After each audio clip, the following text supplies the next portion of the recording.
But before that, I wanted to ask a final question, and I'd like to push back a little bit as somebody who might be seen as a bit more of a skeptic. I'm curious if it would be possible to say that maybe the stress-causing incoherence in the brain could be much more rooted in psychology, and if in what kind of research is present in terms of connecting the pineal gland, for example, to the quantum realm versus the amount of scientific research that might not point to that direction. I'm wondering how you bring that as one like epistemological system together. Okay. I'll see if I can answer this in a very direct way that isn't too time consuming. Okay. If you study vertebrates, homing pigeon, chameleon, you study any vertebrate, you'll see that they all have pineal glands, and inside their pineal glands are tiny little crystals. And those crystals are very sensitive to electromagnetism. A homing pigeon can actually know exactly where to go, how to migrate, or any bird can migrate because it's picking up the electromagnetic field of the earth, and that's how it knows how to move in directions. A chameleon that feels infrared frequency on that kind of space in the back of their head where there's no skull, it's kind of a soft area, is picking up the infrared frequency, and the pineal gland's actually releasing melanin, and it causes it to become camouflaged, right? Or a little turtle in the coast of Mexico is born in a certain part of the beach, goes out into the ocean, migrates, walks along the sand, crawls out into the ocean, comes back to that very point and lays their eggs in the same place they were born because it has a GPS. And so other vertebrates have it, and we have a pineal gland, and it has crystals in it. And those crystals are there, and they've been there for a long time. And there's a principle in biology called endowment, which means if you don't use it, in time, nature loses it. But yet our pineal gland still has those crystals, and they're dormant. Then it's a latent system in the brain. So what we discovered, Lucas, is that when people begin to dial down their brain waves, and they begin to open their awareness, and they take their attention off their body, their environment, and time, they take their attention off of everything known, and they can linger in that void, in that vacuum, without a name, without a past, without a culture, without a gender, without a diet, without a profession. And they can linger in that place, and they keep opening their awareness as they slow their brain waves down from beta brain waves, thinking brain waves, to alpha brain waves, creative states. And they begin to open the door between the conscious mind and the subconscious mind. If they can slow their brain waves down into theta. Now, theta is a hypnotic state. When a person is in theta, they're in hypnosis. And when you're in hypnosis, you're very suggestible to information. And suggestibility is your ability to accept information, believe in information, surrender to information, connect to information without ever analyzing if it's the truth or not. And that's exactly what programs a person to do certain things, or the autonomic nervous system to change. All right, so the person now can get so relaxed that their body's in a light sleep while they're conscious and awake. And they're suggestible to information, and they're in theta. We discovered that if a person can get to that state, and they're suggestible to information, and they're in a meditation, and their senses are not plugging them into the environment, they're not seeing anything because their eyes are closed. The music in the room is filling the space. They're not eating, they're not tasting, they're not smelling, they're not experiencing or feeling with their body, but they're suggestible. And their nervous system is coherent. Something amazing happens. There's only one other place where you can get information, and that's frequency. All frequency carries information.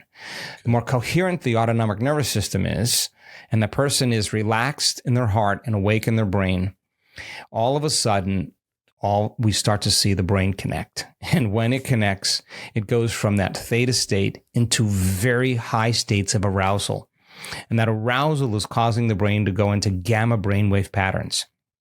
When they're in gamma is super consciousness. It is super awareness. It is an altered state. Now, the amount of gamma that we're capturing in the brain is not a little. It's not a lot. It's a supernatural amount.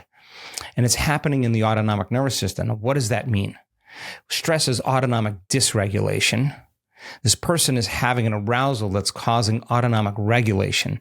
The amount of coherence and the amount of energy in the autonomic nervous system in gamma is actually causing the body to connect to frequency and information.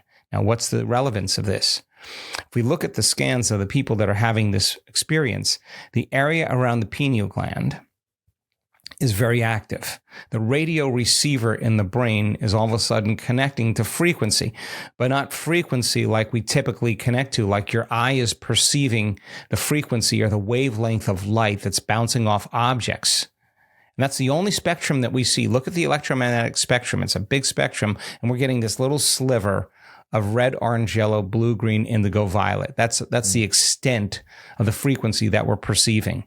And yet there's infinite frequencies beyond that. So now the quantum is a frequency that's faster than light, E equals mc squared. Anything that's material that's traveling at the speed of light turns into energy. It disappears. Connect to energy that's faster than the speed of light. That frequency is carrying information. The pineal gland connects to that frequency. That frequency begins to inform matter with information. And the person all of a sudden activates that pineal gland, and the pineal gland is a transducer. And what transducers do is it takes frequency or signals in the one form and turns it into another, just like a TV antenna, picking up a frequency and turning it into pictures and images. And so that third eye in the brain begins to release derivatives, a suite of metabolites that are upgrades of melatonin that fit in the same receptor sites, but all of a sudden cause a very profound, unknown mystical experience. And since experience enriches the brain, and it does, and experience produces an emotion, that arousal is not fear, the arousal is not pain, the arousal is not anger or aggression that's usually created from the stress hormones. The arousal is ecstasy. The arousal is bliss. The arousal is love.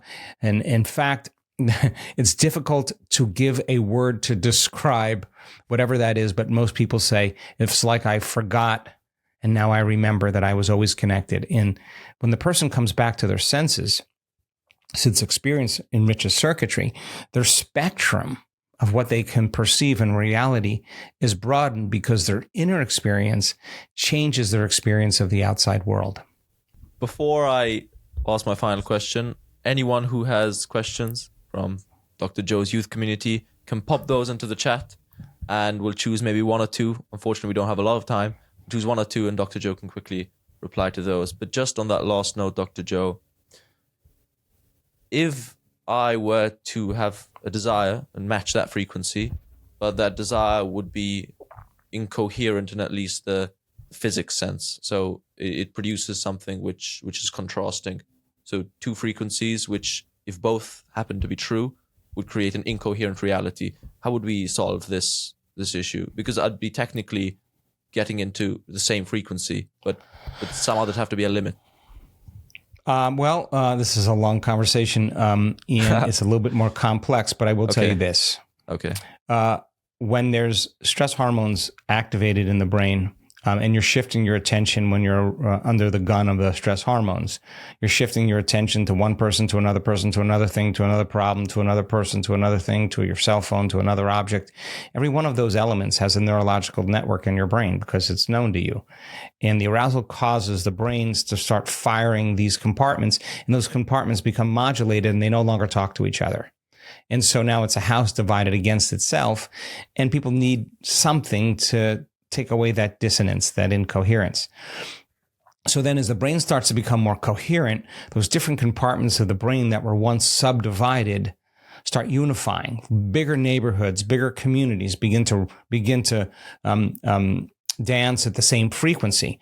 Sustain that state for an extended period of time, you'll see global coherence in the entire brain. Now, when that occurs, what syncs in the brain links in the brain, and the brain begins to become more coherent. Now, why is that important? Because if you take coherent waves and they begin to interfere, what do they create? They create higher amplitudes. And higher amplitudes mean higher energy. And those waves then begin to interfere and they create higher amplitudes. And you start creating this phenomenon called resonance in the brain. Standing waves of energy. And we've seen this in our scans. Some people have delta waves carrying theta waves carrying alpha waves carrying beta waves carrying high beta carrying gamma waves. The entire brain is functioning in a state of harmonics. And now instead of 4%, 5% of 6% of the brain firing when you're thinking, and you have over 20% of the brain really beginning to form a very holistic connections, micro clusters of neurons that are firing separately, compartmentalized, start forming macro clusters of connections, and that begins to exchange information on a greater level in the brain. The person who's having that experience is feeling more whole than they've felt in a very long time. So the sustaining of coherence over a period of time begins to cause the brain to build energy, just like in the heart. Sustaining coherence in the heart causes the person to have higher amplitudes of energy in their heart. What does that mean? That's not a little love that they're feeling. That's a lot of love that they're feeling. Measure their blood, and the chemistry that goes along with that is elevated levels of oxytocin. What is that? The person is actually feeling love.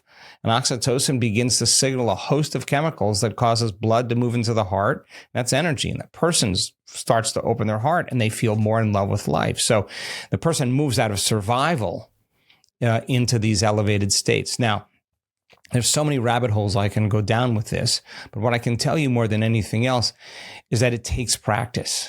And it takes practice, and it's just like hitting a golf ball or a tennis ball or dancing the salsa. Once you understand the formula and you practice the formula, you start to notice those changes. And it's like trying to tell someone what a mango tastes like. You just got to eat it. And so the philosophy then, void of any experience, is just a dinner conversation. Having the experience then changes the understanding of that philosophy.